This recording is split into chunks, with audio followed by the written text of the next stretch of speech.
उपराष्ट्रपति पद से जगदीप धनखड़ के इस्तीफे के बाद दिल्ली में हलचल तेज हो चुकी है। राष्ट्रपति ने जैसे ही जगदीप धनखड़ का इस्तीफा मंजूर किया, वैसे ही दिल्ली में सियासी घमासान के बीच हलचल तेज हो गई। आज राज्यसभा की बिजनेस एडवाइजरी कमेटी की बैठक होगी। जगदीप धनखड़ के इस्तीफे के बाद ये पहला मौका है जब ये बैठक हो रही है। इस बैठक की अध्यक्षता उप सभापति हरिवंश नारायण करेंगे।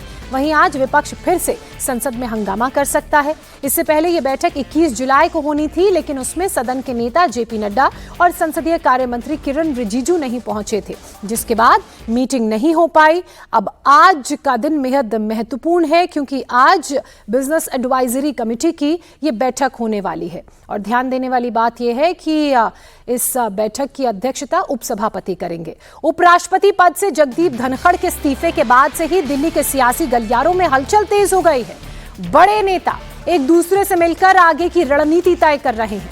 मंगलवार शाम को गृहमंत्री अमित शाह ने लोकसभा स्पीकर ओम बिरला से मुलाकात की। दोनों नेताओं के बीच करीब आधे घंटे तक बातचीत हुई। सूत्रों के मुताबिक इस मुलाकात में दिल्ली हाईकोर्ट के फॉर्मर जस्टिस यशवंत वर्मा के खिलाफ महाभियोग प्रस्ताव पर भी चर्चा हुई। जस्टिस वर्मा के घर से जले हुए नोट मिले थे, इसलिए पहले सोमवार को 152 सांसदों द्वारा साइन किया गया ज्ञापन लोकसभा अध्यक्ष ओम बिरला को दिया गया था, जिससे जस्टिस वर्मा के खिलाफ महाभियोग की कार्रवाई शुरू हो गई। इस बीच बीजेपी ने राष्ट्रीय अध्यक्ष जेपी नड्डा के घर पर भी नेताओं का आना जाना लगा हुआ था। दिल्ली में बड़ी सियासी हलचल के साथ दो सवाल इस वक्त सबके मन में हैं। पहला सवाल तो यह कि देश का अगला उपराष्ट्रपति कौन बनेगा, और दूसरा सवाल यह कि कार्यकाल पूरा होने से पहले जगदीप धनखड़ ने अपने पद से इस्तीफा क्यों दिया। आखिर ऐसा क्या हुआ कि धनखड़ को अचानक कुर्सी छोड़नी पड़ गई? क्या है इस्तीफे की इनसाइड स्टोरी, वो हम आपको हमारी इस रिपोर्ट में बताते हैं।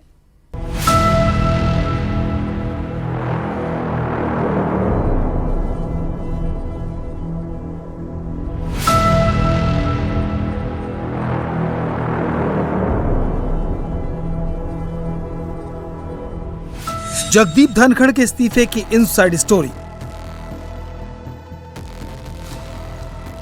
धनखड़ के इस्तीफे का ट्रिगर पॉइंट क्या था?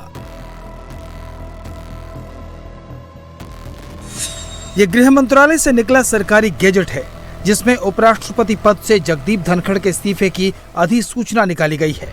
इसके साथ ही प्रधानमंत्री नरेंद्र मोदी ने एक ट्वीट करके धनखड़ को विदाई दे दी है। लेकिन जिस सवाल का जवाब नहीं मिला वो है, आखिर अपना कार्यकाल समाप्त होने से पहले जगदीप धनखड़ ने इस्तीफा क्यों दिया।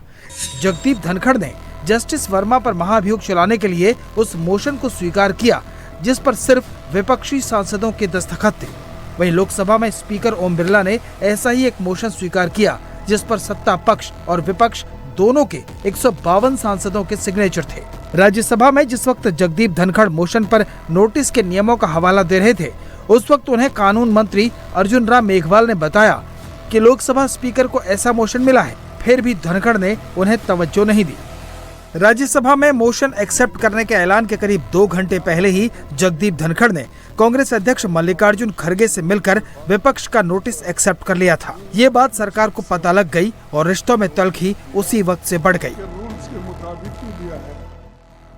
जगदीप धनखड़ के काम करने के तरीके पहले से ही सरकार को परेशान कर रहे थे। जस्टिस वर्मा के महाभियोग से जुड़े मोशन ने आग को भड़का दिया। जस्टिस वर्मा के खिलाफ महाभियोग चलाकर सरकार इसका फुल क्रेडिट लेना चाहती थी। इसे न्यायपालिका की सफाई के तौर पर प्रोजेक्ट किया जाता। इसमें विपक्ष का भी रोल होता, लेकिन नाम मात्र का। सरकार ने लोकसभा में मोशन लाकर इसकी पूरी तैयारी कर ली थी, लेकिन धनखड़ ने उसमें विपक्ष को घुसा दिया। खड़गे को मौका मिला तो उन्होंने इस मौके का पूरा इस्तेमाल किया। जगदीप धनखड़ एक अलग लाइन पर चल रहे थे। उनका तालमेल सरकार के साथ बैठ नहीं रहा था। विपक्ष तो उनके खिलाफ महाभियोग का मोशन तक ले आया। इसके साथ ही राज्यसभा के चेयरमैन ने न्यायपालिका पर कई बयान दिए। ये सरकार और बीजेपी दोनों की ही लाइन नहीं थे। जगदीप धनखड़ के बयानों से बीजेपी भी कई बार असहज हुई। जगदीप धनखड़ ने कई बार बिना बात के विपक्ष को नाराज किया। विपक्ष से टकराव में भी उन्होंने अपनी ही मनमानी की। धनखड़ ने कई बार सीनियर मंत्रियों को डांट लगा दी। उनका व्यवहार क्लास टीचर वाला था, जो सरकार को अच्छा नहीं लग रहा था। अब उपराष्ट्रपति के इस्तीफे पर सरकार कुछ नहीं बोल रही है, धनखड़ भी कुछ नहीं बोल रहे। विपक्ष को मौका मिला है तो वो अपने हिसाब से इसकी व्याख्या कर रहा है। जगदीप धनखड़ ने अपने इस्तीफे में स्वास्थ्य को वजह बताया, लेकिन विपक्ष के नेता इसे मानने को तैयार नहीं है। कल तक धनखड़ को हटाने के लिए तैयार बैठा विपक्ष अब उनके इस्तीफे को हथियार बनाकर सरकार को घेरने में लगा है।